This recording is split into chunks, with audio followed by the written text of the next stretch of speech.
Connectez-vous, connectez-vous.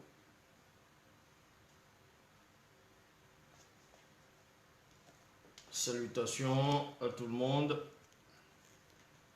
On va pas tarder à commencer.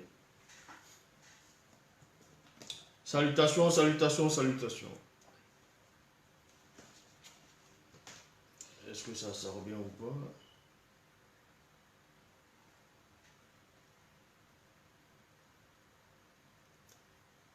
Salutations, salutations.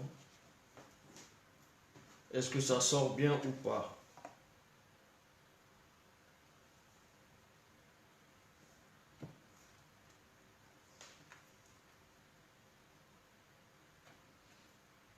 Est-ce que ça sort ou pas?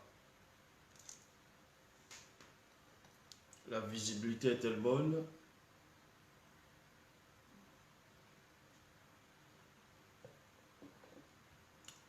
Salut tout le monde. À tous ceux qui se connectent. On va pas tarder à commencer le direct. Ça va être spécial là. Ça va être spécial.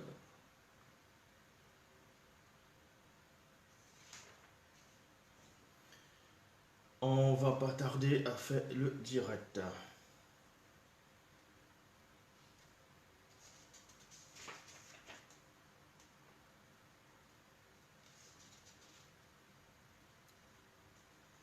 On attend que un peu plus de personnes se connectent et on va commencer dans quelques minutes. On va commencer dans quelques minutes le direct. Donc on attend un tout petit peu. Salutations à tout le monde, à tous ceux qui se connectent. Oui, oui. Franzi, Franzi. Salutations à tout le monde. Donc ici on va pas tarder à commencer le direct. Déjà bonjour et bonsoir en fonction de l'endroit où vous vous trouvez actuellement. Loris. Je sais que dans certains endroits actuellement il fait déjà nuit. La nuit se manifeste déjà, la pénombre. Et dans d'autres territoires il fait jour encore. Donc il fait jour encore. Ici nous allons parler de l'origine du meurtre. L'origine du meurtre. Donc l'assassinat, les tueries, tuer quelqu'un, assassiner quelqu'un, ainsi de suite. Parce que vous savez, depuis que vous êtes né dans le visible, depuis que vous êtes petit, vous avez entendu parler, même quand vous étiez dans vos quartiers, que ce soit en Afrique un peu partout, qu'il y a eu dans des cités, dans des quartiers malfamés, les quartiers chauds, les bidonvilles, les mapanes. Vous avez entendu dire qu'il y a eu des braqueurs, il y a des gens, des assassins, des gens qui tuent, ils découpent les gens, d'autres ils posent des bombes, ainsi de suite. Dans les actes criminels, il y a plusieurs motifs d'assassiner des gens selon certaines personnes. Donc, d'autres vont tuer par jalousie, d'autres par racisme, d'autres vont tuer aussi par, on va dire, la convoitise. La convoitise fait aussi partie de la jalousie. Et, pour plusieurs formes et sortes de motifs, comme ça. Donc, à l'heure actuelle, partout dans le monde, il y a tous les pays qui existent dans le monde, il y a des meurtres. Il n'y a aucun pays à l'heure actuelle où on peut dire qu'il n'y a pas de meurtre là-bas. Donc, il y a plusieurs formes de meurtre, plusieurs formes de tuerie. Ici, nous allons parler de l'origine du meurtre. L'origine du meurtre, ça a commencé quelque part, et ça a commencé dans un endroit précis, et ça a commencé pour un but précis. Et avant de poursuivre, quand vous parcourez dans les Bibles actuelles classiques, et par rapport à ceux qui se disent chrétiens, d'autres vont dire que la toute première personne dans l'histoire de la création ou bien biblique qui avait versé le sang sur la terre, qui a tué un être vivant, ils vont vous dire que c'est Caïn. Ils vous diront que c'est Caïn. Et je vous dis ici que c'est faux. Caïn, même selon la Bible actuelle classique, n'est pas la toute première personne physique dans l'histoire du monde qui a versé le sang. Ce n'était pas celui qu'on appelle Caïn, dont son vrai nom c'est Pongisé. Ici, avant de poursuivre, de savoir qui est la toute première personne ou bien l'origine du meurtre, on va d'abord aller par rapport à la loi dans Exode, dans Bible, quand la tambale est dans Exode chapitre 12, au verset 10 à 12. Là, c'est dans Bible. Et pourtant, dans le récit, là, vous allez trouver ça dans le Bible classique, à peu près, dans Exode, à partir du chapitre 20. Or, ici, c'est dans le chapitre 12, au verset 10 à 12. Il est dit, tu ne commettras point volontairement d'homicide. Il y a virgule. Donc, la loi spirituelle avait déjà mis en garde, avait déjà expliqué cela, le meurtre. Et on va aussi vous expliquer qu'est-ce que le meurtre, tuer quelqu'un, représente dans le plan spirituel, mental, intellectuel, moral. Donc ici, dans Exode chapitre 12, dans Bible, on vous dit ici, tu ne commettras point volontairement d'homicide. Il y a virgule. Pourquoi ici on précise? On dit ici volontairement. Tandis que quand vous lisez dans les Bibles classiques, on vous dit tu ne tueras point. Que tu ne tueras point. Parce que aussi dans ces mêmes Bibles, dans le livre d'Apocalypse, on dit dehors les menteurs, les enchanteurs, les impudiques, même les meurtriers. Or, un meurtrier c'est quoi? Ici, il est précisé, en tout cas dans les Bibles classiques, que tu ne tueras point. Mais tu ne tueras point qui? Seulement l'homme, les animaux, les insectes, quoi? Certains vont dire non, ça s'adressait uniquement à l'homme, que l'homme ne devait pas tuer un homme. Je vous dis, c'est faux. Dans la loi morale, la loi spirituelle qui donne naissance à la loi morale, va donner naissance à ce qu'on appelle des interdictions. Donc quand on dit ici, tu ne commettras point volontairement, parce que le spirituel, dans le grand temps des choses, on sait que quelqu'un peut tuer une autre personne sans toutefois préméditer sa mort, ou bien faire exprès. Comment? Vous pouvez être sur un pont, quelqu'un peut être sur un pont avec une autre personne, et vous êtes en train de parler, et l'autre va dire peut-être quelque chose qui va faire rire l'autre, et l'autre en rigolant, va peut-être le bousculer avec l'épaule, c'est-à-dire en taquinant la personne, et la personne tombe dans le pont, c'est-à-dire dans l'eau, et elle ne peut pas se noyer, elle ne sait pas nager, elle se noie. Mais selon le visible, c'est vous qui avez poussé cette personne, mais ce n'était pas volontaire. En cela, vous n'êtes pas condamnable dans le spirituel. Est-ce que vous comprenez? Mais ici, on parle de l'origine du meurtre volontaire. Donc on va alors entrer et pour vous expliquer pourquoi dans certains pays, il y a des gens qui tuent avec une telle barbarie, une telle violence. On va vous expliquer pourquoi cette violence, qu'est-ce qui se cache derrière cette violence, qu'est-ce qui se cache derrière ces actes barbares, ces actes terroristes, ces actes-là qui effraient la conscience des gens. Et aussi, dans les médias, ils ont tendance à dire souvent, quand il y a eu un homicide plutôt, ils vont dire que tel homme ou bien telle femme a tué froidement, a froidement tué quelqu'un. Ça, c'est les abus de langage, c'est l'antiphrase. Quelqu'un qui tue brutalement, quelqu'un qui tue sauvagement quelqu'un, on ne peut pas dire qu'il a tué froidement. Qu'il a tué froidement. Non, on ne dit pas tuer froidement, c'est un abus de langage. Pourquoi? Parce que quand quelqu'un va tuer, son sang est chaud. Est-ce que vous comprenez? Son sang n'est pas froid. Donc il n'a pas tué froidement, il a tué chaudement. Il a tué chaudement. Maintenant, ils vont dire non, c'est une expression froidement, ça veut dire qu'en gros, il n'avait pas de sentiments de moralité. Non, on ne tue pas froidement.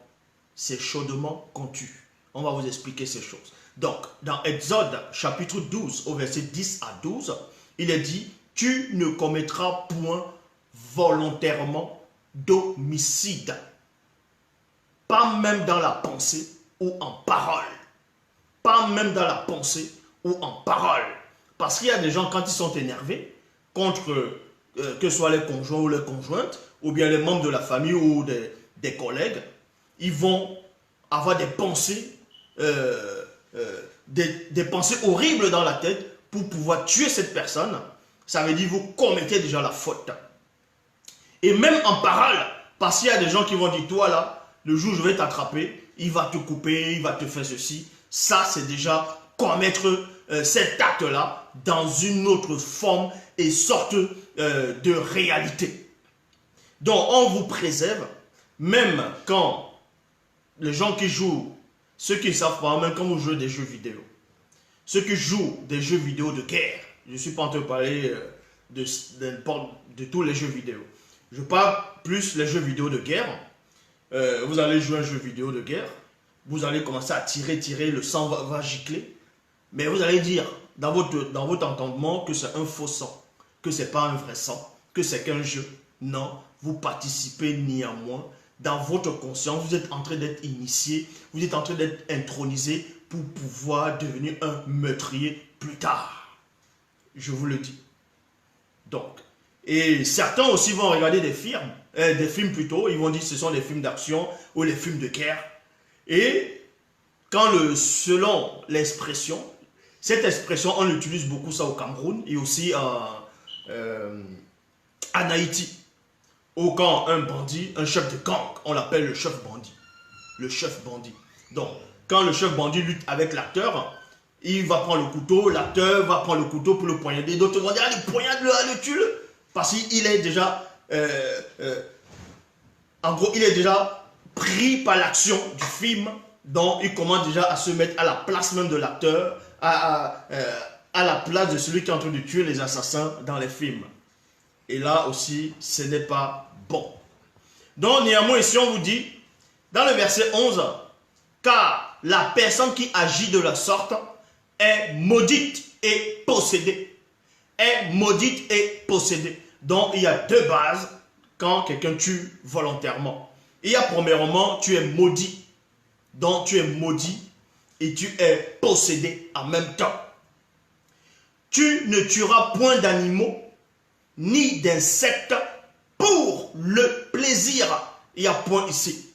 Dans aucune version des Bibles actuelles classiques, il est dit cela. Parce que là-bas, il n'y a pas la précision.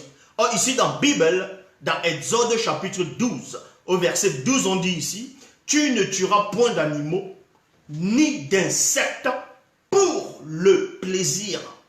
Ça veut dire que, quand vous voyez un moustique qui vient vous piquer, et suce votre sang, vous avez le droit ou non de tuer ce moustique. Ce n'est pas un crime. Ce n'est pas considéré comme un crime. Si un chien vient vous attaquer en route et que vous avez la possibilité de tuer ce chien, vous tuez ce chien, ce n'est pas un crime. Je le dis ici. Et si quelqu'un, je dis bien, un homme ou une femme vient, c'est-à-dire cambrioler chez vous, ou bien vient vous agresser avec un couteau, en route ou bien avec une machette ou avec une arme, en gros veut vous tuer volontairement et que vous avez à vous défendre et vous retournez cette arme-là contre la personne, cette personne meurt, dans le plan spirituel, vous n'êtes pas condamnable. Vous n'êtes pas condamnable. C'est la loi spirituelle. La loi spirituelle autorise de se défendre. Je dis bien de se défendre. Ça n'a rien à voir avec les Bibles classiques, inventer des passages où on vous dit, on vous gifle sur une joue, vous tendre l'autre joue. Ça, c'est faux. Je dis bien, ça, c'est faux. Ça, c'est le mensonge des colons qu'ils ont ramenés en Afrique pour pouvoir piller les biens de l'homme noir et le détruire afin qu'ils ne puissent pas riposter. Voilà pourquoi ils ont introduit ces genres de versets dans les Bibles actuelles classiques. Donc ici, dont la loi était donnée déjà, la loi est d'abord spirituelle. Et ensuite, ça va se matérialiser dans le mental, dans l'intellectualisme. Ici, dans Ézéchiel, donc qui indigne, toujours dans la Bible, dans Ézéchiel chapitre 7, au verset 23, il est dit, préparez les chaînes, Car le continent, dont le continent ici, c'était Wassé, c'est Mouniele, dans l'Afrique ancestrale. Car le continent est rempli de meurtres, il y a virgule. Le territoire est plein de violence. Le territoire est plein de violence. Est plein de violence. Dans Ézéchiel chapitre 11, au verset 6, on vous dit, vous avez multiplié le meurtre dans le continent, il y a virgule. Vous avez rempli les rues de cadavres. Et on voit bien cela dans les pays actuellement, où vous n'êtes pas content. Il y a des gens qui ne seront pas contents, d'autres ne seront pas d'accord avec telle opinion, ou bien avec tel leader, ou avec tel voisin. D'autres même pour une cigarette, ils vont tuer, ils vont assassiner. D'autres parce que vous l'avez regardé. Donc ils n'aiment pas ton regard, ils n'aiment pas ta couleur, ils n'aiment pas ta tribu. Vous êtes nés dans le même pays, mais juste parce que vous n'êtes pas de la même tribu, allez, pour eux, pour certains, c'est un motif pour pouvoir vous tuer. Parce que ce sont des gens qui sont possédés. Ils sont maudits. Ce sont des gens qui sont déjà maudits spirituellement. Et qu'ensuite, ils sont possédés. Est-ce que vous comprenez? Et ces gens veulent néanmoins se justifier. Il n'y a pas de justification. Maintenant, je vais vous, plus tard, si l'eau le permet, vous expliquer qu'est-ce qui va arriver à la fin de temps, comment le jugement va se produire. Parce que les gens ne comprennent pas le mystère du jugement. D'autres disent que quand tu tues ou bien tu fais ceci, tu vas aller en enfer, ainsi de suite. Non, non, non, non, non. On va vous expliquer ces choses en détail. Mais avant d'entrer même dans le mécanisme vibratoire de l'origine même du meurtre, on vous explique que dans Tobit chapitre 1, verset 9, toujours dans la Bible, il est dit, c'était un patriarche très important dans l'Afrique ancestrale, qui un initié en même temps. Quelqu'un qui faisait du bien, quelqu'un qui aimait sa tribu, il aimait les gens. Premièrement, qui marche selon le verbe. Donc il faisait beaucoup d'aumônes, il aidait beaucoup de gens, il aidait des orphelins, des veuves, ainsi de suite. Donc dans l'Afrique ancestrale, à son époque, on vous dit ici, à la mort du roi Fontélé, son fils Sangwa Modi, donc quand on dit Sangwa Modi, ça veut dire le seigneur de la lune, lui succéda, il y a point. Les routes de Wassé et Passy Mi-Kondo, c'est-à-dire dans l'Afrique australe, devint alors peu sûres. Je dus cesser d'aller dans ce pays. Je dus cesser d'aller dans ce pays. Donc on vous apprend c'est que il y avait des patriarches, des initiés, à leur époque. Il y avait des assassins dans certains endroits du continent, dans certains pays, dans certaines régions, où d'autres vont dire des coupeurs de route. Déjà, on ne dit pas coupeurs de route. Quand on dit même il y a des coupeurs de route, les gens qui sortent avec les machettes, tout ça, les coupeurs de route, ça aussi c'est l'embut de langage. C'est l'antiphrase, on ne dit pas coupeurs de route. C'est une anomalie. Ils viennent avec les machettes, ils coupent la route comment? On va dire les barreurs de route, oui. Ils vont vous barrer pour que vous ne passiez pas, ils ne coupent pas la route. Ce n'est pas des coupeurs de route, ils ne coupent pas ils ne coupent pas le goudron avec la machette. Donc les gens sont toujours en train d'utiliser l'antiphrase, l'antivérité. Mais néanmoins, ici maintenant nous allons toucher la toute première personne qui a versé le sang. Le tout premier meurtrier dans le plan physique, visible de l'humanité. Que ce soit dans les Bibles classiques, que ce soit dans le livre de la vérité, dans Bible, Kalatambal, que vous voyez ici. Et beaucoup de ceux qu'on appelle des chrétiens sont juste victimes de leur propre ignorance et de leur propre égarement. Ici, nous allons aller dans Origine, chapitre 4, au verset 10 à 22. Je répète, Origine, chapitre 4, verset 10 à 22. Il est dit ici que Satan, le Mundima Bobé, le mauvais esprit, après avoir copié l'apparence, après avoir copié et pris l'apparence trompeuse du Moutatedi, c'est-à-dire Moutatedi, c'est l'entité qui guide et qui intronise les initiés. Apparu à Pongissé, Pongissé qui est Caïn, selon les Bibles classiques, ainsi qu'à son frère Mundi, ouais, c'est-à-dire Abel. Il est séduisit et il est persuada de lui offrir des sacrifices. Il y a point ici. Pangissé, donc qui est Caïn, présenta des produits de la terre en offrande, et c'est-à-dire des vignes qu'il avait plantées. Donc, on vous dit ici, d'abord, dans les Bibles actuelles classiques, on vous dit que celui qu'on appelle Adam et Ève ont eu d'abord 2 enfants. Donc, Caïn et Abel. Et qu'à un moment, les 2 enfants sont allés offrir un sacrifice à ce démon qu'on appelle Yahvé Adonai Elohim Jéhovah l'Éternel, que les chrétiens adorent, que l'humanité a accepté. Donc, on vous dit soi-disant que le Dieu des Israélites, que le Dieu des Hébreux, il y a Abel et Caïn qui sont venus lui offrir un sacrifice. Et on vous dit dans ce récit-là, inventé, rempli de mensonges, de confusion, que Yahvé Adonai Elohim Jéhovah l'Éternel a approuvé le sacrifice d'Abel. Et il a refusé celui de Caïn. Et par là, on vous dit Caïn s'est énervé, s'est irrité. Et par là, il a tué Abel. Et dans le livre des Hébreux, on vous dit que le sang de ce soi-disant Jésus a plus de valeur, mieux que le sang d'Abel. Donc Abel le juste. Et je vous dis que c'est faux. Je vous dis complètement, je vous dis ici que c'est faux. C'est pas ce qui s'est passé. Caïn, celui qu'on appelle Caïn, n'est pas la toute première personne qui a versé le sang. C'était pas Caïn qui avait versé le sang en premier. Je répète, ce n'était pas Caïn qui avait versé le sang en premier. Et Caïn n'a pas tué son frère à cause de la jalousie de son frère. À cause de la jalousie, à cause d'une jalousie qui n'aimait pas son frère. Ça, c'est faux. Donc, les biblistes, les chrétiens, tous ceux qui sont les rédacteurs des Bibles, les traducteurs, vous ont trompé. Vous ont trompé. La vraie histoire, c'est quoi?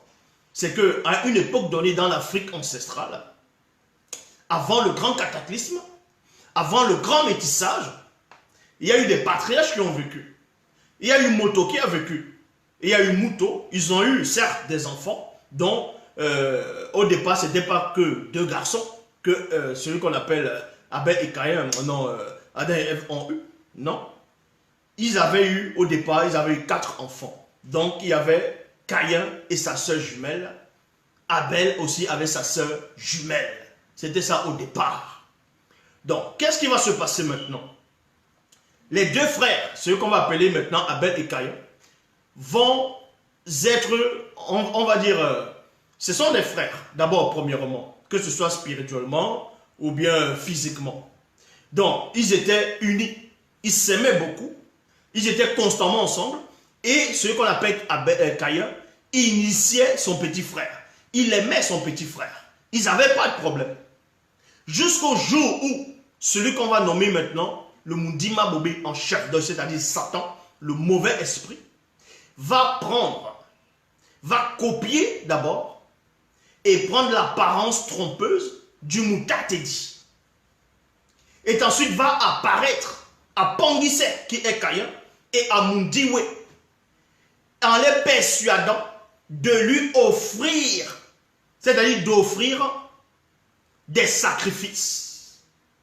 Et les auteurs de Bible ont pris ce récit, ils ont tout changé, ils ont dit non, que maintenant ils ont mis Yahvé, Adonai et Elohim, Jéhovah l'Éternel. Et c'est là où on va dévoiler qui est cet éternel-là, ce faux Dieu des chrétiens, ce faux Dieu de l'humanité. Il va préférer un sacrifice de sang. On vous dit que Dieu approuve le sacrifice de sang. Parce que Abel a ramené, il a tué un animal. Il a offert le sacrifice à Jéhovah. Et on veut dire que Jéhovah a approuvé cela. Il a refusé le sacrifice d'Abel de Caïn. Pourquoi il a refusé le fruit de Caïn alors que le fruit de Caïn, le sacrifice de Caïn, c'était la dîme. C'était la dîme que Caïn faisait. Donc on vous apprend ici il les séduisit et les persuada de lui offrir des sacrifices. Pongissait donc, qu'on va appeler Caïn, présenta des produits de la terre en offrande et ceux des vignes qu'il avait plantées. Il y a point. Je dis encore, nulle part, dans aucune version des Bibles classiques, il est dit que le sacrifice de Caïn, c'est-à-dire les fruits de la terre, que c'était pourri. On n'a pas dit que c'était pourri. Donc, c'était des bons fruits qui étaient bien en forme, qui étaient mûrs. C'était des bons fruits qui n'avaient pas de défaut. Donc, les auteurs de Bible vont venir vous faire croire que le sacrifice de Caïn, l'offrande plutôt de Caïn, n'était pas bon. Donc, Dieu n'a pas regardé ça d'une manière favorable. Et on vous dit ici, Mundiwe, donc on va appeler Abel, de son côté, virgule, fut le premier à apporter un sacrifice de sang en tuant l'un des plus beaux des premiers agneaux de son troupeau au poil roux. On vous apprend ici que la toute première personne dans l'histoire du monde qui a versé le sang, ce n'était pas Caïn, c'était Abel. Parce que Abel, le sacrifice d'Abel, c'était un animal. Il a tué un animal. Il a tué comment? Il a égorgé cet animal-là. Oui, c'est écrit dans la Bible, on vous explique ça.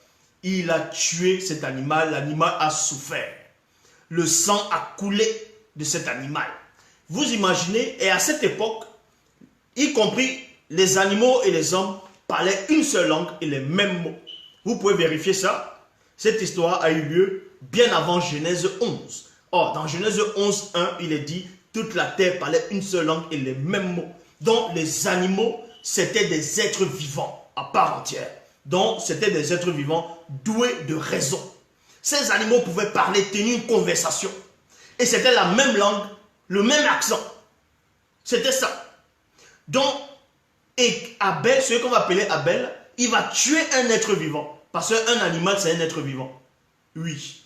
Un animal, c'est un être vivant. Donc, il va tuer un être vivant innocemment. Cet être vivant avait des sœurs. Il avait des frères. Oui, je le dis. Il avait une mère et un père. Vous pensez que quand Abel a tué l'agneau, dans d'autres versions, ils vont dire, ils vont donner d'autres noms. Mais ici, quand Abel tue l'animal, vous pensez que le père de cet animal, ou bien sa mère, bon, le mâle et la femelle, qui ont donné naissance à cet animal, se réjouissaient du cri de douleur de leurs petits qu'on égorgeait. Vous ne voyez pas dans les forêts ou bien dans les savanes, quand on veut attraper, on va dire, les impalas ou bien les petits, les biches, les zèbres, ainsi de suite, ou bien les petits des animaux. Quand l'animal, le lion veut attraper, comment la maman vient au moins vient défendre son petit. La maman vient défendre le petit quand le petit crie. Ou bien si elle ne peut pas se défendre, elle se met de la même à côté, elle se met à observer la scène. Vous imaginez la douleur? Et on ose vous dire, et vous acceptez ça facilement, que soi-disant le Dieu d'amour, qui a créé l'humanité par amour, va autoriser un sacrifice de sang. Pourquoi faire? Et on ose remettre la faute sur Caïn, que Caïn c'est un meurtrier, dont la vie de cet animal ne comptait pas. La vie de cet agneau-là, ça ne comptait pas. C'est là où vous voyez, même les auteurs de Bible, eux-mêmes, ceux qui sont venus écrire d'autres Bibles bien plus tard, ont compris cela. Même dans le livre des Hébreux, on le dit. Selon les Bibles actuelles classiques, dans le livre des Hébreux, on vous dit quoi? Que le Christ, lui-même, il dit, quand il vient dans le rouleau du livre, selon les Bibles actuelles classiques, il dit à Jéhovah, il dit à Yahvé, à Elohim, à l'Éternel, que l'Éternel n'a jamais désiré des sacrifices de sang. Donc, c'est donc qui cet Éternel-là qui a autorisé le sacrifice de sang au début de la Genèse. Et bien plus tard, on ose vous dire que Dieu n'a jamais approuvé et désiré les sacrifices de sang ou bien les offrandes de sang. C'est là où vous comprenez que la toute première personne qui était un meurtrier, qui a versé le sang, c'était Abel. Ce n'était pas Caïn. Je répète ici. Ce n'était pas Caïn. C'était Abel. Maintenant, on va vous expliquer pourquoi Caïn a tué son frère. Il n'a pas tué son frère parce qu'il détestait son frère. Il n'a pas tué son frère parce qu'il jalousait son frère. Il a tué son frère par vengeance. Vengeance, c'est-à-dire par justice. Quelle justice? Donc on vous apprend ici, Mundi Way de son côté fut le premier à apporter un sacrifice de sang en tuant l'un des plus beaux des premiers agneaux de son troupeau au poil roux. Il y a point ici. Donc, qui a donné l'inspiration à Abel, qui lui a expliqué, qui a expliqué à Abel qu'on devait tuer un animal, qui lui a donné ce secret-là, puisque son père, selon même le Bible classique, Adam, n'avait jamais tué. C'est écrit nulle part dans les Bibles classiques que Adam a tué un animal. C'est écrit nulle part que Ève, dans les Bibles classiques, a tué un animal. C'est écrit nulle part que, comment il s'appelle, Caïn, dans les Bibles classiques, a tué un animal. Et à cette époque, il ne mangeait même pas de la viande. La viande a été autorisée dans les Bibles classiques à partir de Genèse 9, après le grand cataclysme. Mais avant ça, c'était des fruits et des légumes. Donc, il a inspiré Abel à pouvoir tuer. Qui lui a donné l'idée de tuer? De tuer un innocent. Et on ose dire que c'est Abel qui était l'innocent, alors qu'il lui a tué un animal. Vous pensez que cet animal est sorti d'où? Que c'est Satan qui avait créé cet animal? Que cet animal n'avait pas de valeur? Bien sûr qu'il avait une valeur. Donc vous comprenez ici, Satan, le Moudima Bobé, le mauvais esprit, sous l'apparence trompeuse du Moutatedi, porta un regard favorable sur l'offrande sanglante de Mundiway, c'est-à-dire d'Abel. Donc quand on veut dire qu'il y avait Jéhovah l'Éternel, Elohim, a porté un regard favorable sur l'offrande ou le sacrifice d'Abel, les chrétiens vont dire Amen. Oh, le sang c'est bon, l'offrande, ainsi de suite. Vous voyez, parce que c'est Satan qui était derrière. Cet éternel-là, c'est Satan qui est derrière. C'est Jéhovah, cet éternel, ce Yahvé-là, le Dieu que vous adorez dans toute forme de religion, c'est Satan qui est derrière. Donc Dieu a créé en vain pour rien. Donc il crée un animal, après il dit, oh, bon, au fait, il faut tuer cet animal-là. N'est-il pas écrit dans vos propres Bibles que Dieu ne mange pas? Que Dieu ne boit même pas le sang des animaux, que s'il a faim, ce n'est pas à toi qui va demander. Il va faire quoi avec ça? On ose vous dire, ouais, les gens lisent les Bibles, ils ne comprennent même pas. Après le déluge, on vous dit que Noé a fait la même chose avec, avec certains oiseaux. Il a fait des sacrifices.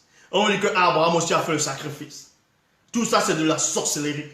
Les sacrifices des animaux, c'est de la sorcellerie.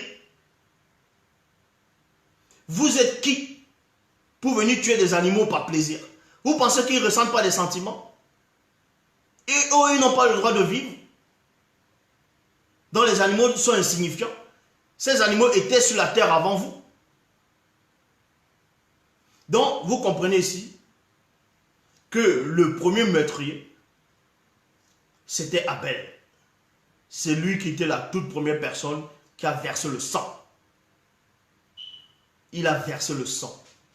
Mais il a versé le sang, mais il était sous l'emprise des forces occultes. Quand il dit les forces occultes de Satan, il était séduit. Et c'est là que vous comprenez. Mais Satan, le Moudima Bobé, le mauvais esprit, ne fit pas attention à Ponguissé et son offrande. Donc, il voulait ramener une nouvelle forme de loi. Que les gens doivent tuer et que ça fait plaisir à Dieu. Caïn, pendant son initiation, quand il était petit, jusqu'à ce qu'il grandisse, lui, il avait compris qu'il ne faut pas. Lui, il respectait les animaux. il respectait les animaux. Puisqu'il parlait avec eux. Il conversait avec eux. Son père même parlait avec les animaux. Sa mère parlait avec les animaux. Son petit frère parlait avec les animaux. Vous pensez que quand on dit Abel gardait un troupeau, à peu près on va dire comme David, vous pensez qu'un seul instant, les animaux là faisaient quoi? Les brebis, les agneaux là faisaient quoi? Ben non. Ils parlaient la langue que Abel parlait. Donc, c'était la même langue. Et ils utilisaient des mots, comme l'âne de Balaam. Donc, ils utilisaient des mots, ils conversaient. Et d'où vient maintenant que tu le égorges encore? Parce que Satan était là. Celui qui est passé par là pour amener le meurtre sur la terre, verser le sang. Et quand cet acte s'est produit, quand Caïn s'est rendu compte que le soi-disant, l'entité refuse son sacrifice, en gros son offrande, l'offrande naturelle qui représente la dîme, donc les fruits de la terre, ainsi de suite. Et c'est là où maintenant, il approuve le sacrifice de sang. C'est là où Caïn ne comprend plus. Lui, on ne l'a pas initié dans ça. On ne l'a pas initié à verser le sang. Maintenant, vous allez comprendre les rigolos, ceux qu'on appelle des branhamistes, qui n'ont aucune conscience spirituelle. Ils vont vous dire non, Satan ou bien le serpent a couché avec Ève et ça a donné naissance à Caïn.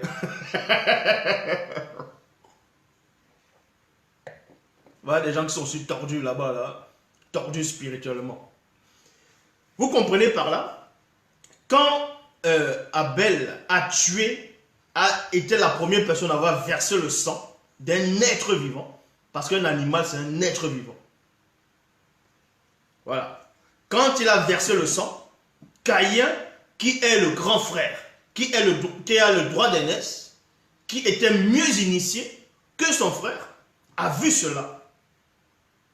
Et il n'a pas compris pourquoi le spirituel va accepter l'offrande sanglante de son frère et on refuse son offrande à lui.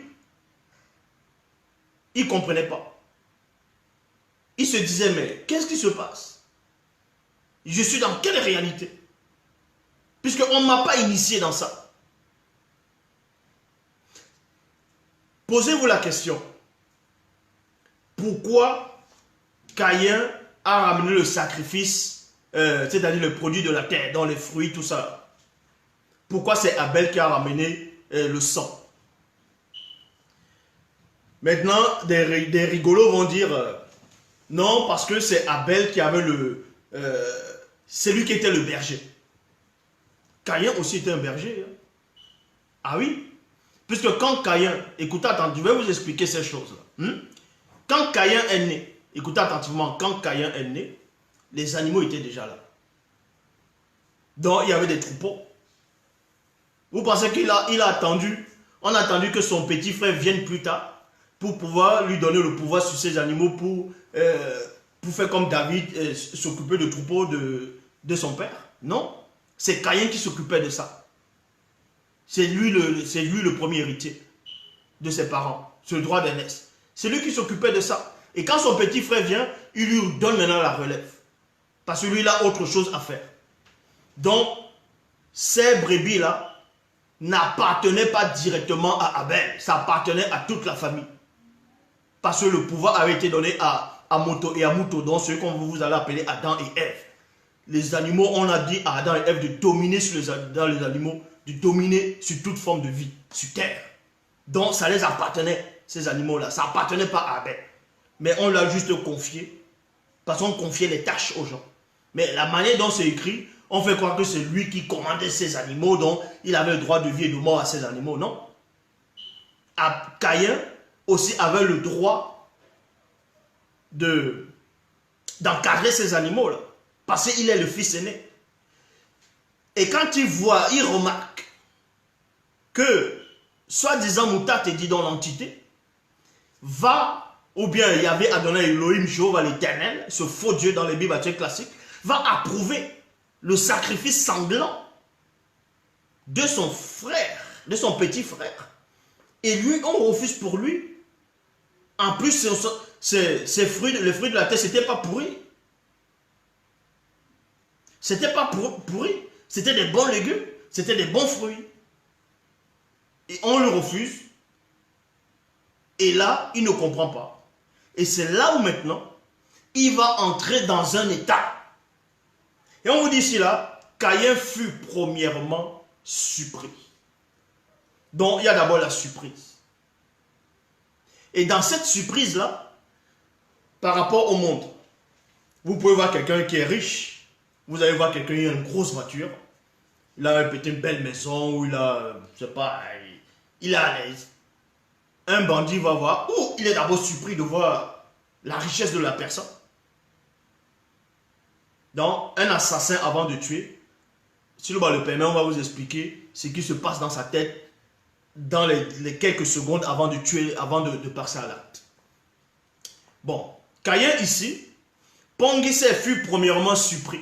On veut dire que Caïn a d'abord été surpris par rapport à ce qui venait de se passer. On refuse son sacrifice, on accepte le sacrifice sanglant, abominable de son frère. Il est surpris, c'est logique. Toute personne sensée qui a reçu une initiation valable va faire comme Caïn. C'est-à-dire, il va d'abord être surpris. Et ensuite, il est étonné. Parce que les gens vont penser que surpris, c'est étonné en même temps. Dans les synonymes, on va mettre surpris et étonné aussi. Mais quand on entre dans les détails de ces phrases, vous allez comprendre que surpris, c'est quoi? C'est quelque chose qui te surprend sur le coup. Et après maintenant, dès que tu es surpris, tu es maintenant étonné. Donc, tu restes comme ça, tu es étonné. Donc, étonné maintenant, c'est comme s'il y avait une tonne qui monte sur toi, qui te pèse, qui pèse sur toi. Et on vous dit, abasourdi plutôt, confondu. Caïn était confondu. Donc, il ne comprenait plus. Il se disait, mais qu'est-ce qui se passe? Pourquoi mon cas te dit que je connais va accepter un sacrifice de sang et refuser le mien. Alors que le mien, c'est quelque chose de... En gros, tu nous as donné la richesse. Bon, Loba, par son verbe, nous a donné la richesse. Nous a donné les fruits de la terre. Je lui redonne, mais on sait qu'il ne mange pas. Donc, c'est là où vous comprenez. Il est confondu, il est déconcerté, il est dépassé, dérouté, ébahi, époustouflé, estomaqué. Ça dit même dans son estomac, ses intestins, tout son corps, son esprit, l'âme et le corps entrent dans un état second. Il ne comprend pas. Renversé et stupéfait. Il est stupéfait. Il se sent trahi. Caïn s'est senti trahi. Il ne comprenait pas ce qui se passait. C'est pourquoi Caïn, Pongisé, donc on va appeler Caïn, entra dans une très grande colère spirituelle. On n'a pas dit ici qu'il entre dans une colère charnelle, mais spirituelle. Et c'est ça l'erreur. C'est ça la différence entre celui qu'on va appeler Caïn, dont son vrai nom Pongisé, et tous les meurtriers de maintenant. Les gens qui tuent, d'autres vont dire froidement, mais ce n'est pas froidement, c'est chaudement. Les gens qui tuent, les assassins, les psychopathes, les terroristes, bref, toutes formes de revendications, mais qui tuent volontairement, eux, ils agissent selon la chair. C'est selon la chair. Or, Caïn, lui, il entre dans une colère spirituelle. Donc, en tant qu'homme spirituel, ça l'a révolté. Ce qui se passait. Et c'est là où il dit non, c'est pas possible. Je n'accepte pas cette décision. Je n'accepte pas cette réalité. Car on ne m'a pas initié dans ça. On ne m'a pas initié. Caïn savait que là, ce qui se passait, ce n'était pas la vérité. Mais il n'arrivait pas à comprendre. Mais néanmoins, son instinct, son esprit, son initiation, son intronisation, son expérience, il savait que ce qui s'est passé là, devant ses yeux, ce n'est pas la vérité. Donc on vous dit ici, c'est pourquoi Pongissé entra dans une très grande colère spirituelle, ce qui provoqua une intense illumination spirituelle au-dedans de lui, de son moi intérieur. Il y a point. On dit qu'il s'est mis en colère spirituelle, il voulait comprendre. Jusqu'à un point où ça a provoqué en lui une intense illumination. Donc il est entré dans d'autres sphères, il est entré dans d'autres vibrations que vous ne pouvez même pas concevoir.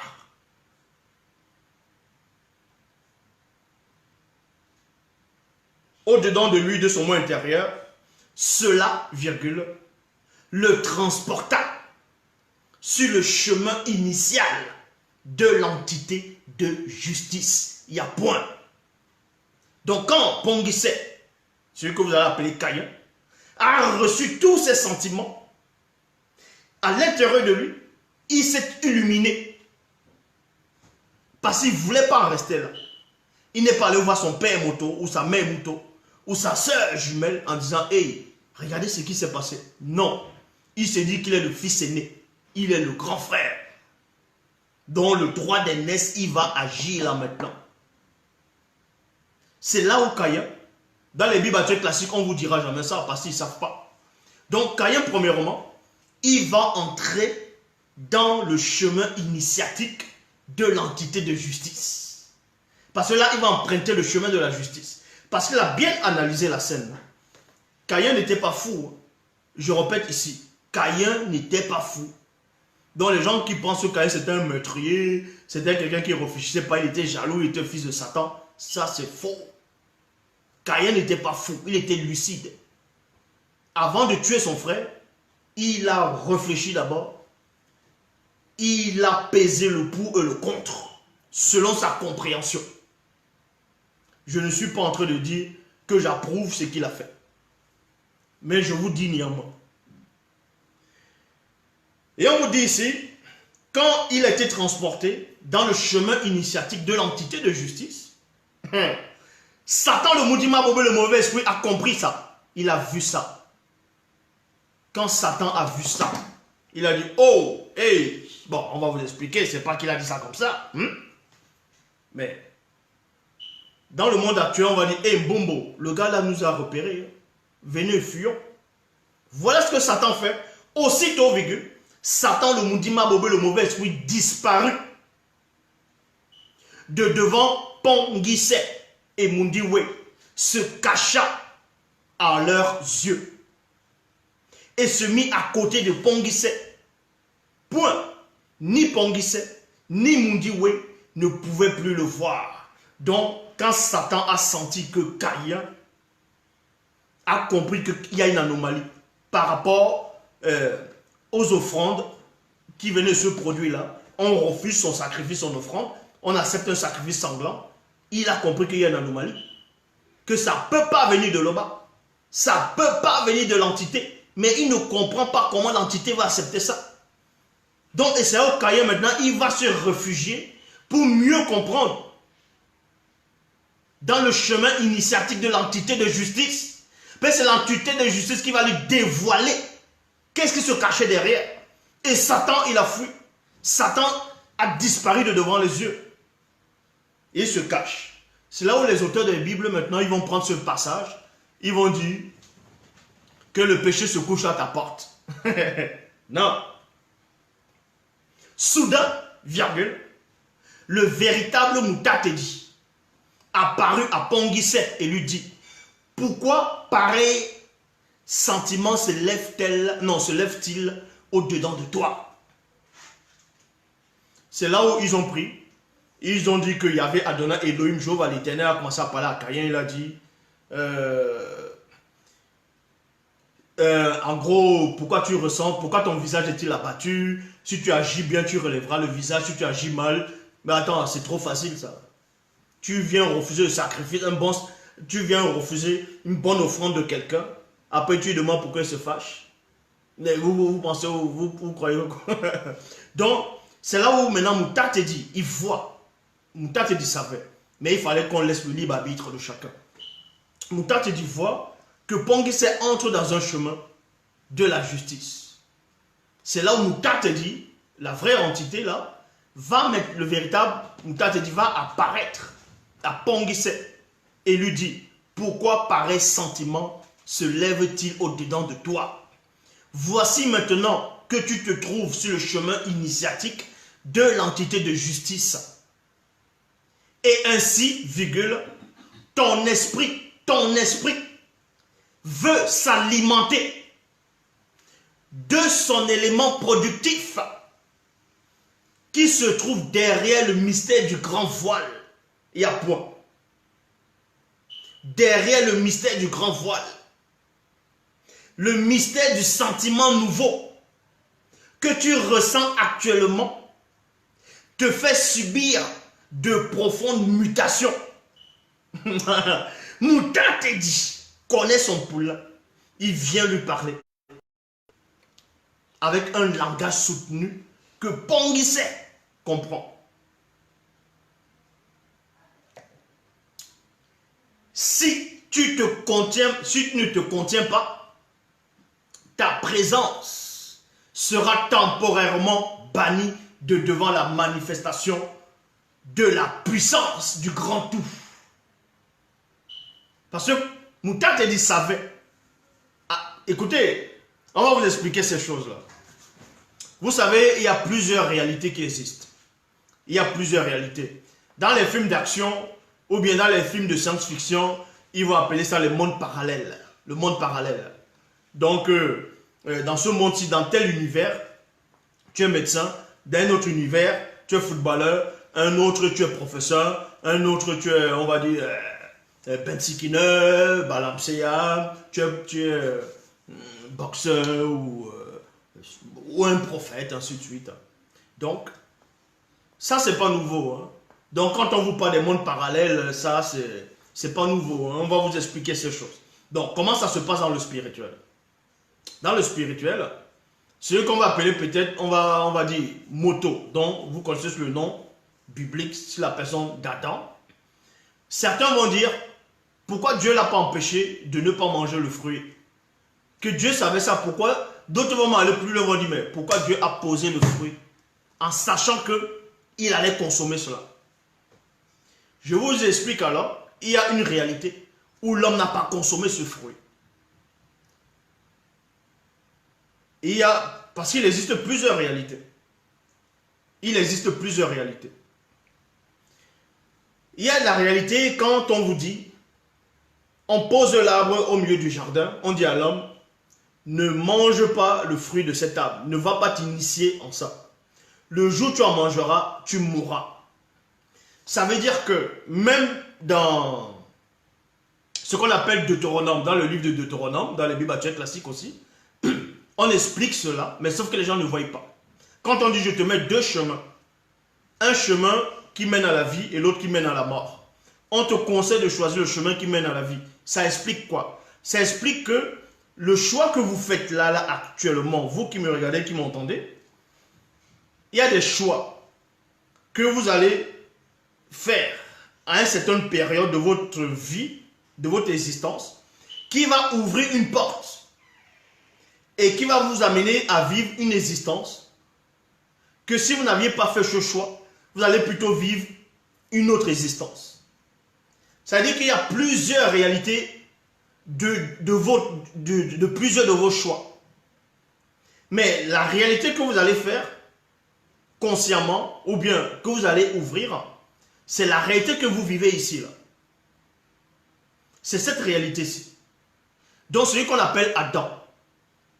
Il y a une réalité où il n'a pas péché. Et oui, je répète, il y a une réalité où Adam n'a pas péché. Mais la réalité où il a péché, c'est ce qui existe ici, là. Pourquoi je dis ça?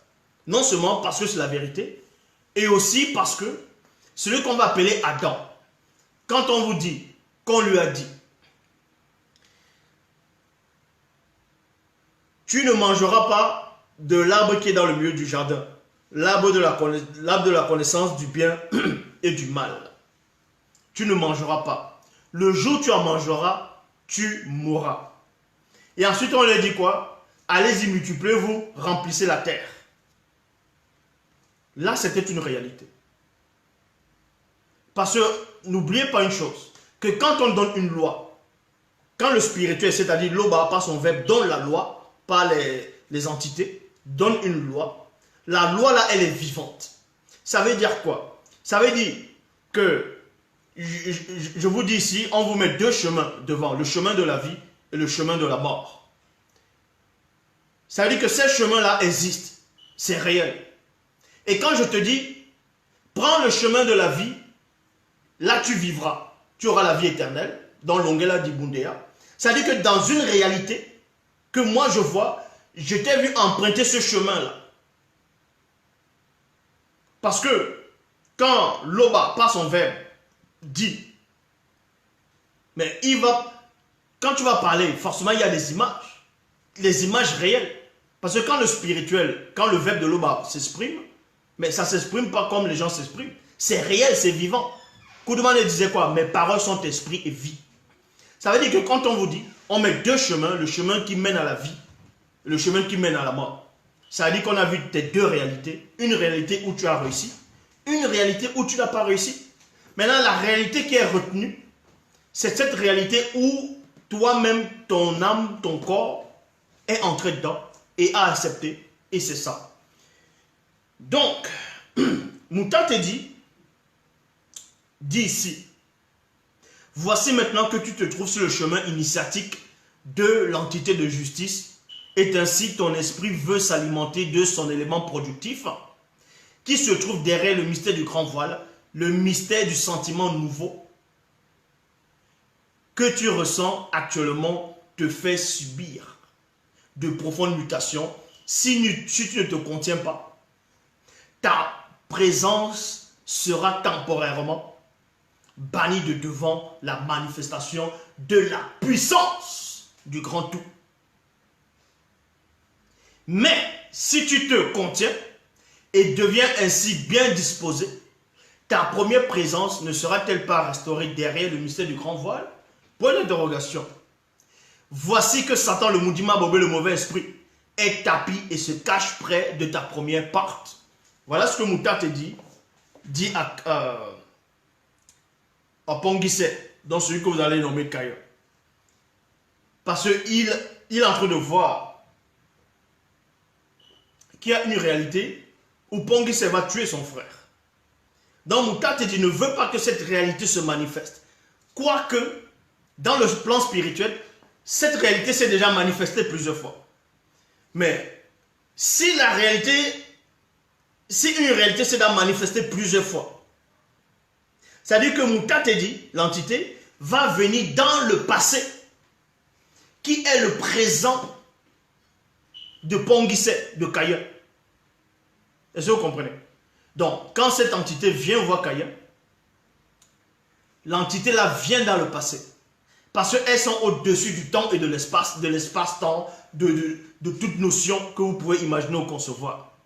Et ça veut aussi dire que ce qu'on a appelé Adam dans les Bibles classiques, le moment où il va manger le fruit, d'autres vont dire le fruit défendu, tout ça, le moment où il va consommer le fruit, l'acte là s'est déjà produit plusieurs fois, des milliers et des milliers de fois. Et c'est même le passé. Mais c'était son présent à lui. Parce que le spirituel voit n'est pas contenu dans un présent du visible. Maintenant, si cette réalité est déjà passée plusieurs fois, comment venir encore dans le passé modifier cette réalité-là? En modifiant cette réalité, ça veut dire quoi? On ne dit pas à Ponguissé, donc qui est Caïn, de rentrer dans le passé. Mais parce qu'il existe plusieurs portes. Et ces portes, ce sont des dimensions des mondes spirituels, encore sont plusieurs réalités. On le dévie juste du chemin pour ouvrir une autre porte, qu'on va appeler le grand raccourci, aussi. Pour arranger la brèche. C'est aussi simple que ça. Et on vous dit ici, il domine, non, il désire te dominer, mais c'est à toi d'en être le maître. C'est en toi d'en être le maître. Il souhaite ainsi te dominer et te soumettre à sa cause. À sa cause. À sa cause. La cause de Satan, c'est quoi? Satan veut apporter le meurtre. Parce qu'il a déjà séduit Abel. Abel a tué déjà un animal. Maintenant, il veut que Caïn tue maintenant son frère. Il veut maintenant que Caïn tue maintenant son frère. Le problème maintenant, c'est quoi? Caïn, vous allez comprendre, je vais lire. Et j'explique. Il souhaite ainsi te dominer et te soumettre à sa cause. Mais c'est à toi d'en être le maître par ton esprit. Point. Pangissé ne répondit point à Moutatedi. Il n'a pas répondu. Pourquoi il n'a pas répondu? Pourquoi il n'a pas répondu? Ce qui est arrivé à Pangissé ici, c'est exactement ce qui est arrivé à Monmon. Vous allez me dire, où est le rapport avec Pangissé et Monmon? Monmon avait beaucoup de femmes. Il aimait les femmes, les femmes que ses yeux désiraient. Pourquoi? Parce que la sagesse qu'il avait le permettait de sonder. En gros, c'est comme si vous avez un aspirateur chez vous et il y a la saleté autour de vous, dans votre chambre. Mais vous avez utilisé l'aspirateur ou pas? Mais faites attention, ne prenez pas, ne tordez pas mes phrases. La sagesse que Monmon avait, lui-même il dit quoi dans Proverbe 19, 2 dans les Bibles classiques? Le manque de science n'est bon pour personne. Le manque de science n'est bon pour personne. Ça veut dire quoi? Ça veut dire que si le roi Salomon, lui, s'il était monogame, donc il avait une seule femme, et qu'il voyait qu'il y avait un autre roi qui avait peut-être 2 ou 3 femmes, pour lui, il est plus intelligent. Il va se dire, mais le roi qui est là-bas là connaît 3 femmes. Connaît c'est quoi d'avoir 3 femmes. Donc, si lui, il a une femme, ça veut dire que ce roi doit forcément avoir plus de connaissances que lui par rapport de savoir la sensation d'avoir 3 femmes. Et pour lui, ce n'est pas possible. Donc, il doit dépasser ce roi-là. Donc, sa sagesse devait être supérieure à la sagesse des autres. C'est pour ça qu'il a pris aussi autant de femmes. Mais dans toutes ces femmes-là, il cherchait une seule. Donc, Pangissé, maintenant, on revient sur le cas de Caïn. Caïn, il ne répondait pas à Moutatedi. Dans les Bibles classées, on dit qu'il n'a pas répondu à l'Éternel. Pourquoi il n'a pas répondu? Il se dit, bon, s'il ne tue pas son frère, il n'aura pas accompli la justice. Pour lui, ce n'est pas la justice qu'il aurait accomplie. Parce que la loi dit, si tu verses le sang, ton sang doit être versé. Je répète, si tu verses le sang, ton sang doit être versé. Maintenant, il y a des gens qui vont tuer des gens, ils vont violer des enfants, ils vont massacrer des gens d'une façon horrible. On les arrête, on met juste en prison. Et là-bas, ils continuent à manger, continuent à boire. On dit non, ils sont aussi, et ils ont les droits. Une fois que tu tues quelqu'un, je répète ici, c'est la loi spirituelle. Une fois que tu tues quelqu'un, volontairement, tu paies le droit, tu paies ton droit de vivre. C'est la loi spirituelle. Tu tues quelqu'un, tu dois mourir aussi. Donc, arrêtez de faire croire que non, il y a une sorte de loi morale. La loi morale par rapport à qui? Au bourreau ou à la victime? Au bourreau ou à la victime? Donc, si vous ne savez pas, je vous le dis ici, si quelqu'un tue un membre de votre famille, donc quelqu'un tue ta femme ou ton mari ou ton enfant ou ton frère ou ta soeur, tu as la possibilité d'enlever la vie de cet homme de cette personne, tu le fais, ce n'est pas un crime. Je répète ici, ce n'est pas un crime. Parce que ton frère, ta soeur, c'est toi. C'est toujours toi. La loi le dit. Un homme qui verse le sang, son sang doit être versé par... Son sang doit être versé par la main d'un homme. C'est comme ça. C'est comme ça. C'est la loi du talion. Dent pour dent, œil pour œil. Il n'y a pas qu'on te gifle là, tu tends l'autre jour. C'est faux. Ça, c'est des choses qu'on est venu vous raconter à vos ancêtres. C'est ce qu'on appelle la vraie justice. Arrêtez de faire croire aux gens que non, si tu rends, il ne faut pas rendre le mal pour le mal. Quand on te fait 1000, tu fais en 2000. C'est la loi spirituelle. Mais dans ce cas, pourquoi il y aura un jugement alors? Pourquoi il y aura un jugement? Pourquoi il y aura un jugement à la fin des temps? Mais il faut aussi pardonner à tous ces gens. Écoutez, dans les Bibles actuelles classiques, on vous dit que le soi-disant Jésus était sur la croix, il dit « Père, pardonne-leur, car ils ne savent pas ce qu'ils font. » Mais s'il demande que son Père puisse pardonner les gens qui l'ont tué, pourquoi encore dans le livre d'Apocalypse, il est dit dans les Bibles actuelles classiques que tout œil le verront, même ceux qui l'ont percé. Donc il va venir exercer le jugement. Mais tu demandes qu'on pardonne aux gens qui t'ont tué, et pourquoi ils vont encore être jugés à la fin? Vous voyez que ça ne tient pas. Donc je dis ici, et les gens vont venir vous tromper, ils vont dire non, non, que la Bible dit, que Dieu a dit à moi la vengeance, à moi la rétribution. Et je vous dis aussi que ce soi-disant Dieu l'a dit. Que si tu verses le sang, ton sang aussi doit être versé par la main d'un autre homme. La loi le dit. Eh oui. Il n'y a pas que... Vous allez voir quelqu'un qui va massacrer toute une famille. Et on le protège même encore. On le met en prison. Là-bas, il mange, il dort, il boit. Mais au nom de quoi? Au nom de quoi? Mais attends, ça n'a même pas de sens. Tu tues quelqu'un, tu dois mourir. C'est tout. Il n'y a même pas de procès. C'est comme ça. Ça, c'est la loi spirituelle, si vous ne savez pas. Donc, on vous dit ici, et celui qu'on appelle Caïn a compris ça. Il a vu que son frère, même si c'est son frère bien-aimé qu'il aimait, a néanmoins tué un animal. Et cet animal n'était pas considéré comme un animal que vous voyez les animaux maintenant. Non, c'était considéré comme un être vivant. C'était des animaux qui étaient créés dans la pureté. Est-ce que vous comprenez?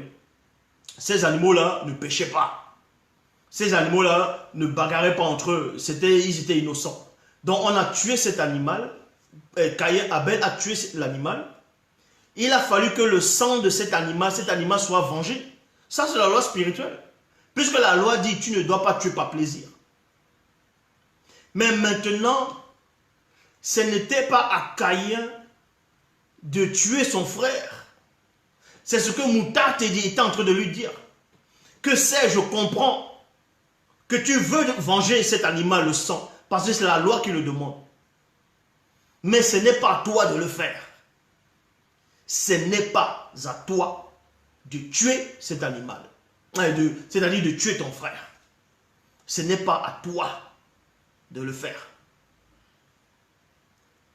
La personne qui aurait même pu faire cela, et qu'on n'avait même pas blâmé, c'était ce qu'on appelle Adam.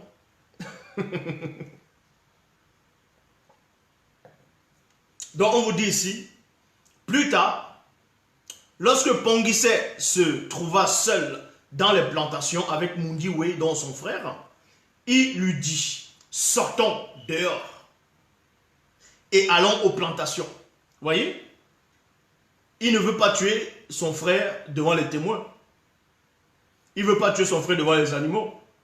Alors qu'il y a des assassins, il tue, voilà. Lorsqu'ils furent dans les plantations, Ponguissé se jeta sur son frère Mundiwe, puis l'accabla de toutes ses forces, exactement comme Abel a fait à cet animal. Caïn lui a fait la même chose. Il sortit un grand couteau l'égorgea exactement comme Mundiwe, c'est-à-dire comme Abel avait égorgé le premier agneau pour le sacrifice. Donc, celui qui tue par l'épée périra par l'épée. L'acte que Abel a accompli, ça a affecté la famille, ça a affecté les animaux. Et Caïn savait ça. Donc il devait à tout prix venger, non seulement venger la terre. Écoutez, on va vous expliquer.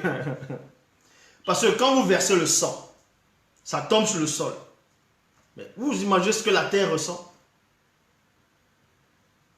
Et c'est là où lui aussi a décidé maintenant de venger cet animal, parce que cet animal était considéré comme membre de la famille. Puisqu'il parlait. Cet animal parlait, avait des sentiments. Et non seulement ça, dans le sens spirituel, lui il était le fils aîné, dans l'héritier. Donc il devait accomplir la justice. C'est pour cela, ça ne veut pas dire qu'en faisant ça, il n'aimait pas son frère. Hein. Mais il s'est senti, selon lui, obligé de le faire parce qu'il était passé par, c'est-à-dire par le chemin initiatique de l'entité de justice. Exactement comme Mon-Mon. Mon-Mon était passé par le chemin de l'entité de la sagesse. C'est pour ça que quand il était avec les femmes, quoi qu'il n'avait pas le droit, mais il est néanmoins allé, il souffrait. Hein. Puisqu'il dit quoi? Celui qui augmente sa sagesse, augmente sa douleur. Celui qui augmente ses expériences bizarres, tout ça, augmente sa douleur. Donc, Caïn ici a tué son frère Abel pour venger le meurtre qui a été versé, pour venger la terre, le sang qui a été coulé. Il a voulu faire la même chose. Mais sauf qu'en ce moment, c'était pas à lui de le faire. C'était pas à lui. Ce n'était pas à lui de faire cela. Lors de la mort de Pongise, c'est-à-dire de Mundiwe, son cordon d'argent reliant le corps de son âme se brisa, ainsi que le lien mystérieux relia l'âme à l'esprit. En ce moment, l'âme et l'esprit de Mundiwe sortirent de son corps physique. Ainsi, il mourut physiquement sans avoir eu de descendance, ni même eu de rapport sexuel avec une femme. Point. Un puissant Namuloloma, c'est-à-dire ce qu'on appelle les anges, fit son apparition et emportant son âme. Il l'amena dans le séjour des vivants. Mundi Makwedi, séjour des morts réservé aux initiés. Au même moment, un puissant Dibao, c'est-à-dire Ophanim, apparut portant son esprit et l'amenant dans le lieu initial de l'âme, c'est-à-dire de Moto, dans l'une des demeures du non visible. Ainsi, Pongisa immola le corps sans vie de Mundiwe, exactement comme il a fait à l'agneau. Mutateli apparut une fois de plus à Pongisa et lui dit: qu'as-tu fait? Il lui demande maintenant: qu'est-ce que tu as fait? Qu'as-tu fait? J'entends la voix plaignante de l'âme de ton frère Mundi Wei réclamer vengeance par l'intermédiaire du mystère de son sang. Oh, dans les Bibles classiques, c'est tellement mal écrit. On dit: j'entends la voix du sang de ton frère. Depuis quand le sang crie? Hein?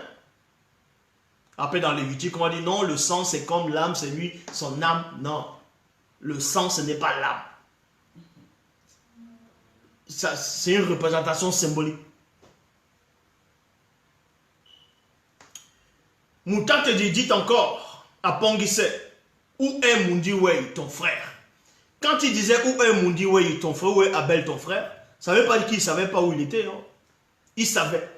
Mais il voulait lui apprendre quelque chose à Caïn.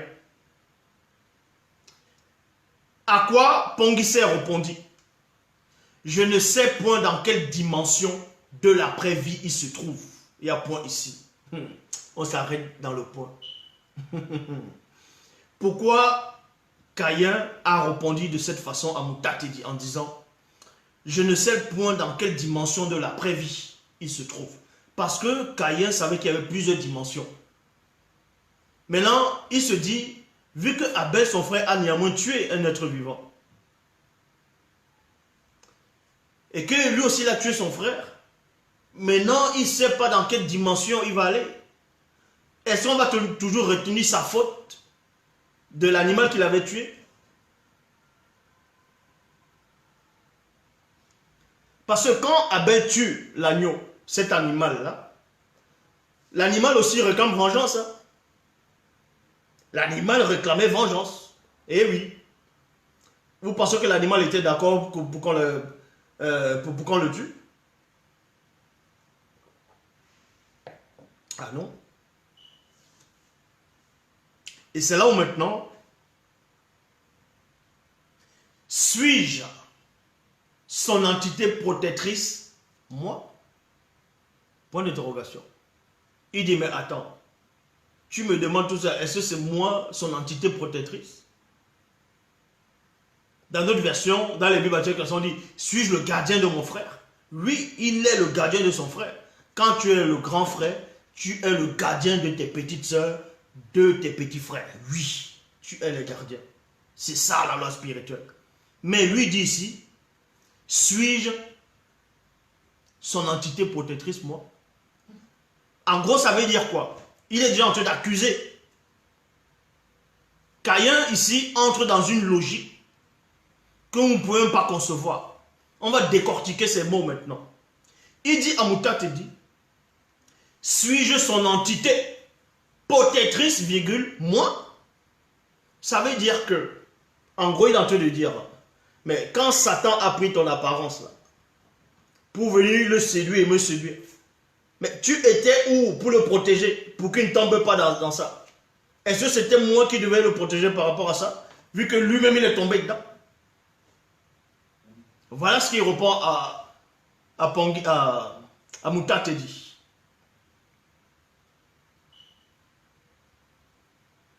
Et maintenant il dit ici, maintenant, Wassé, maintenant Wassé, maintenant Wassé te maudit à son tour.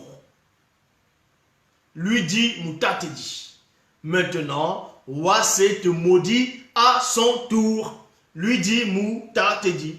Parce que même Wassé, la terre, ça l'a pas plu que Caïn tue aussi son petit frère. Parce que ce n'était pas à lui de le faire. À cause de toi, dans le Caïn, le meurtre seront permanents sous le soleil. Vous voyez? C'est pour ça qu'il y a toujours les meurtres. C'est ce qu'on appelle les guerres. Les guerres ne finiront pas. Est-ce que vous comprenez? Les guerres ne s'arrêteront pas. Une guerre va finir ici, bref, ça va reprendre là-bas. Là. Ça s'arrête dans ce pays, c'est dans l'autre pays. Ça s'arrêtera jamais. Parce que Moutatedi, qui guide, qui intronise les initiés, a dit ceci.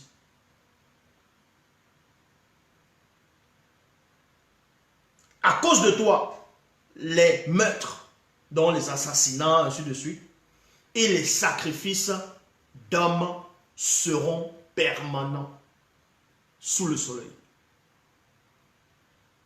Seront permanents. Parce que la porte a été ouverte. La porte a été ouverte. Maintenant, on va encore entrer plus en détail dans la conversation de Mundiwe, de Ponguissé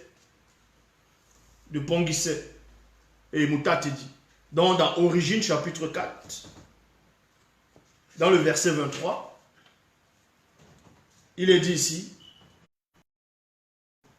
et à cause de Mundiwe, c'est-à-dire à cause d'Abel, toute l'animalité entière depuis l'oiseau des régions les plus élevées jusqu'aux reptiles et toutes les petites et grandes bêtes qui se déplacent sur le sol, et tous les oiseaux seront frappés de terreur et de tremblement devant les hommes. Point. Ils seront aussi tués par Enyengen, c'est-à-dire par plaisir, et livrés à d'horribles sacrifices. Ainsi, virgule, plusieurs tueront les animaux et les sacrifieront en passant plaire à tété. Donc vous voyez, parce que Abel aussi a ouvert la porte de ce qu'on appelle les braconniers. Vous voyez, vous allez voir un éléphant, on va enlever ses cornes, on va tuer l'animal pour prendre ses cornes, ses défenses. D'autres vont tuer les gorilles pour prendre les mains, pour faire des cendriers. Parce que c'est Abel qui a ouvert cette porte-là, de tuer les animaux. Les braconniers, les animaux, d'autres tuent les animaux par plaisir. Ça, c'est Abel qui a ouvert ce chemin-là, qui a ouvert cette porte. Donc, toutes les portes, tout ce qui existe, ça s'est ouvert au début. Et oui. Donc maintenant, ceux qui étaient petits, qui ont grandi au Cameroun ou dans d'autres pays d'Afrique, qui marchaient avec des frondes, qui tuaient des lézards. Vous voyez le lézard, boum, lancer un caillou, le lézard meurt. Là, vous avez tué ces lézards par plaisir. Ils ne vous ont rien fait. Mais le Verbe vous pardonne parce que vous n'étiez pas dans la raison, c'est-à-dire dans une conscience, on va dire, une conscience libérée par le Verbe. Vous avez agi par ignorance. Tuer les oiseaux tuer les oiseaux juste pour vous aller à la chasse, ils tuent les oiseaux, ils pêchent les poissons, ils tuent les poissons, après ils rejettent. Non. Il ne faut pas tuer par plaisir. Si vous voyez un serpent chez vous, mais vous le tuez, eh oui, c'est pas par plaisir. Vous le tuez parce que vous êtes en danger. Eh oui. Parce que le serpent, il est venimeux. Même s'il n'est pas venimeux, il y a les serpents qui t'avalent. Un serpent, un mamba, peu importe, il entre chez vous, vous le tuez. Parce que vous avez le droit de vous défendre. C'est la loi.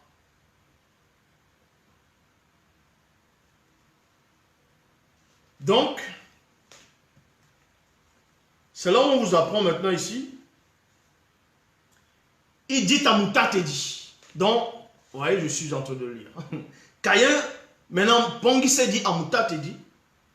Ici, dans notre plan physique, je réalise avec horreur que toute forme de vie est menacée par Satan, le Mundima Bobé, le mauvais esprit. Pongui s'est dit Tamouta te dit.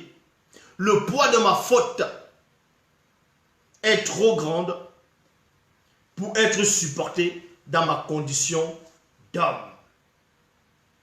Mais avant ça, on vous dit ici, mais avant ça, on va aller au début de la conversation, qui est très important. Et là, vous allez comprendre quelque chose. Oui, si c'est une grosse araignée, ben, si tu dors, tu es dans ta chambre, tu vois une grosse araignée, mais tu ne vas pas dormir avec une grosse araignée, dormir avec les yeux bien fermés avec une grosse araignée dans la pièce. Elle peut venir te pondre des trucs dans les narines ou bien c'est pas bon. Tu essaies de la faire sortir, si tu n'as pas le choix, tes surveillants sont fragiles. Tu vas attraper comme ça, les pattes vont quitter tout. Ben. Maintenant, quand elle souffre, boum, tu peux la finir pour qu'elle ne sente pas trop la douleur. Ce n'est pas un cri. Quand tu te sens en danger, que quelque chose peut te faire du mal, tu te défends. C'est la loi. C'est la loi. Donc, on va dans Origine, chapitre 4, verset... dans Origine, chapitre 4, verset 23, il est dit, et à cause de Mundiway, toute l'animalité depuis les oiseaux, bon, depuis l'oiseau des régions les plus élevées jusqu'aux reptiles et les plus petits, bon, et des grandes bêtes qui se déplacent sur le sol, et tous les poissons seront frappés de terreur et de tremblement devant les hommes. Point. Ils seront aussi tués par Nyengen, c'est-à-dire plaisir, et livrés d'horribles sacrifices, à d'horribles sacrifices. Ainsi, plusieurs tueront les animaux et les sacrifieront en passant plaire à tété. Exactement, comme on va dire que les gens comme les Abraham, ils font les sacrifices de moutons. Il y a les Noé, après le déluge, ils tuent les oiseaux. Ils font des sacrifices, d'autres tuent des sacrifices, ils offrent ça à Dieu. C'est une abomination, je le dis. Ce sont des meurtres. Ce sont des meurtres. Vous tuez ces animaux, pourquoi? Dieu est venu, il t'a apparu, il t'a dit, vas-y, donne-moi le... Bon, déjà, admettez...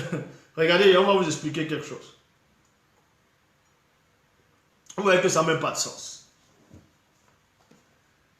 Écoutez attentivement. Vous voyez, quelqu'un va prendre... Ça représente un éléphant. Quelqu'un va prendre ça, là. Il va prendre un animal. Il va couper l'animal, en morceaux. Il met le feu. L'animal commence à brûler. Et on ose dire que c'est une bonne odeur dans les narines de Jéhovah, de Yahvé Adonai. Mais comment ça peut être une bonne odeur? Alors que l'animal n'est même pas assaisonné. Tu crames quelque chose, tu dis que c'est une bonne odeur.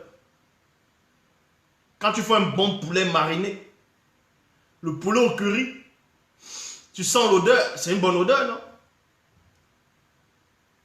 C'est comme si vous prenez la viande de bœuf, vous voulez faire le soya, vous ne marinez pas, vous n'assaisonnez pas, vous mettez sur la braise, ça brûle, tu sens, après tu dis c'est une bonne odeur. Non mais, ils viennent écrire les Bibles, ils ne comprennent même pas ce qu'ils écrivent. Donc Dieu a besoin d'une bonne odeur alors. Ah, il a besoin d'une bonne odeur. Donc, le Dieu des chrétiens qui est dans le ciel, je dis, ben, le Dieu des chrétiens qui est dans le ciel a besoin d'une bonne odeur. Donc là-bas, là, il n'y a pas de bonne odeur alors. Donc vous comprenez que ça ne tient pas. Ça ne tient pas. Faire des sacrifices des animaux, ça sert à quoi? Vous pensez que Dieu a besoin de sacrifices? A besoin de sacrifices d'animaux? Donc on y crée les animaux pour que vous venez les cramer encore? Donc voici la conversation. Ainsi, plusieurs tueront les animaux et les sacrifieront en passant plaire à tété. Maintenant donc, tu es livré à ta propre démence et chassé du sol grandement fertile qui s'est ouvert pour accueillir de ta main le sang de ton frère, ta victime, donc ta victime. Il y a point. Quand tu cultiveras le sol, il ne te donnera plus toutes ses ressources. Et il ne joindra plus son énergie à tes forces, à tes efforts, comme les jours d'autrefois. Comme les jours d'autrefois. Tu seras agité d'un mouvement mystérieux d'incertitude et d'effroi. Tu seras spirituellement déraciné de la source pour un temps. Et en même temps, tu deviendras le premier grand architecte, le bâtisseur de tous les temps dans l'histoire des hommes. La raison reprit peu à peu ses droits, car le fratricide envers Mundi Ways qu'il avait commis s'imposait dans sa conscience. Son acte. Il a regretté maintenant d'avoir tué son frère. Il regrettait là-dedans. Parce qu'il savait, il avait l'amour pour son frère. Alors, Pongise dit à Mundiwe, alors Pongise dit à Moutate, dit, une volonté étrangère à ma nature a guidé ma main. Écoutez attentivement. Pongise est en train de dire ici que lui n'est pas méchant. Il n'est pas mauvais. Ce n'est pas un assassin. Il dit maintenant une volonté étrangère. Une volonté étrangère. Non, une volonté étrangère à ma nature avait guidé ma main. Tu le savais. Maintenant, il jette la faute sur Moutate et dit en disant, mais tu savais qu'on m'avait séduit. Tu le savais. Mouta te dit, non, tu le savais et tu m'as laissé, et tu l'as laissé me choisir et me leurrer, donc me tromper. Mouta te dit, lui répondit, tu as été choisi et leurré en raison de ta volonté. En raison de ta volonté. Que deviendra donc le mystère du libre arbitre? Voilà ce que l'entité répond à Ponguissé. Donc s'il venait intervenir directement, où est le libre arbitre de Ponguissé? Pourquoi Ponguissé aussi a accepté de donner le sacrifice, l'offrande des produits de la terre? Mais il devait aussi savoir qu'un esprit n'a pas besoin de fruits. L'esprit ne mange pas les fruits. Il devait utiliser sa propre raison aussi. C'est pour ça, donc c'est le libre arbitre. À cet instant précis, le rôle qui t'est apparti n'a point de doublure actuellement. Toi seul dorénavant dois accomplir ce qui doit être accompli. Maintenant dans les Bibles classiques on dit Caïn dit, oh, si on me trouve, quiconque me trouvera va me tuer, tout ça. Et on dit qu'on a mis un signe sur Caïn, que quiconque le tue ne le trouve, quiconque le trouve ne le tue au point. Et que celui qui va le tuer Caïn sera vengé 7 fois. Les gens ont cherché la révélation sur cette phrase-là. Qu'est-ce que ça veut dire? Ça représente quoi? Les gens vont donner des théories. Ils vont raconter des histoires. Mais on va vous expliquer ce que ça veut dire. Donc, on vous dit ici,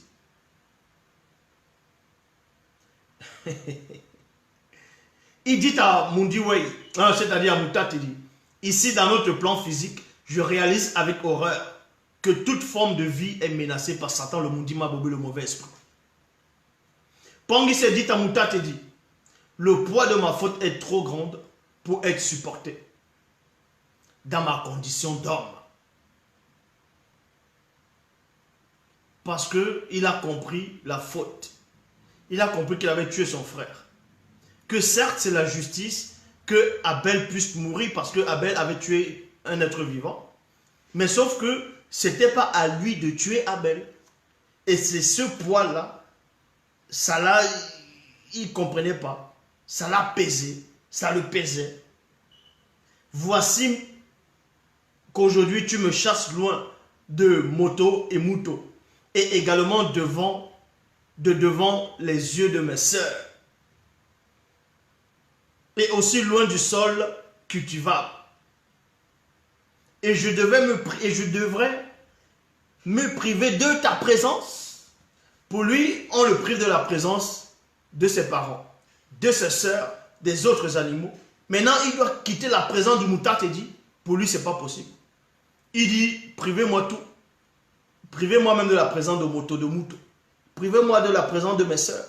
Privez-moi du Léviathan, du Béhémon, le Sangwangungangando, de tout.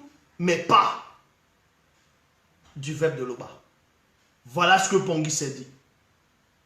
Pongi s'est dit, privez-moi de tout, même des richesses de la terre, mais pas du spirituel. Parce que s'il est privé du spirituel, sa vie n'a pas de sens. C'est trop dur. Il ne peut pas supporter ça. On vous montre la révélation de ce que Satan et les Amuloloma Bungulade, les démons ressentent.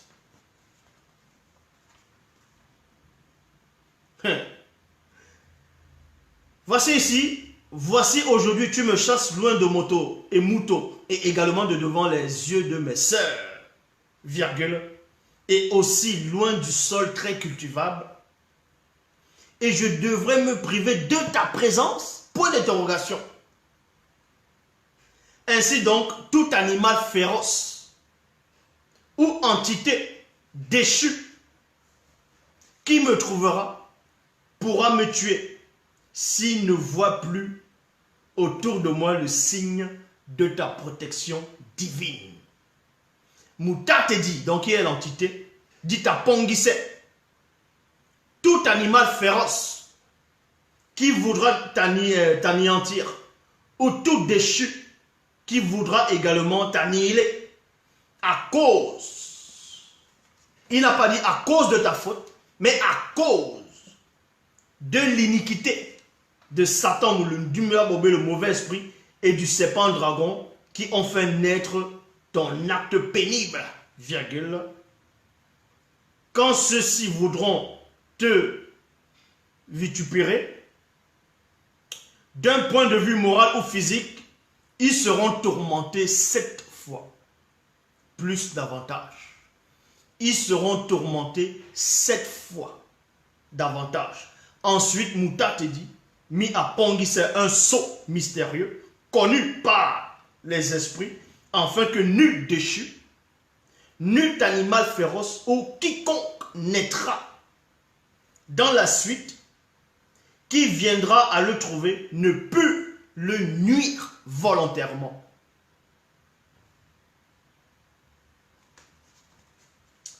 Alors, Pongui s'éloigna de devant la face de Moutatedi et s'établit sur le territoire le plus mystérieux du continent de Wassé ou Miangadou, bien avant la grande dérive des fragments du continent.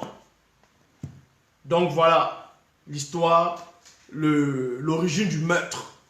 L'origine du meurtre, on sait que dans le plan physique, c'est Abel qui avait tué, le premier à avoir tué. Mais l'origine du meurtre même, c'est Satan qui est derrière.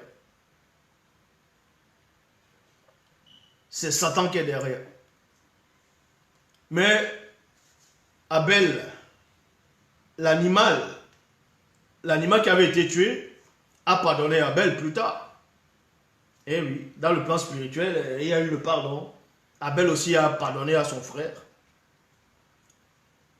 Donc, arrêtez des histoires que Caïn était le premier à avoir versé le sang. Ce n'est pas Caïn, c'est Abel qui a versé le sang en premier. Et arrêtez aussi de raconter, arrêtez ces faux pasteurs de raconter des histoires en disant que Judas c'était un traître. Judas n'était pas un traître. Judas l'Iscariote n'était pas un traître. C'était pas un traître. Donc, Loba s'est encore glorifié. Et je dis encore, on te gifle sur la joue, ne tends pas l'autre joue. Ça, c'est la fausse doctrine, ça. Tu as le droit de te défendre. Eh oui. Tu as le droit de te défendre. Tu as le droit de donner une bonne correction. C'est la loi. Les gens qui tuent, ils méritent de mourir aussi. C'est la loi.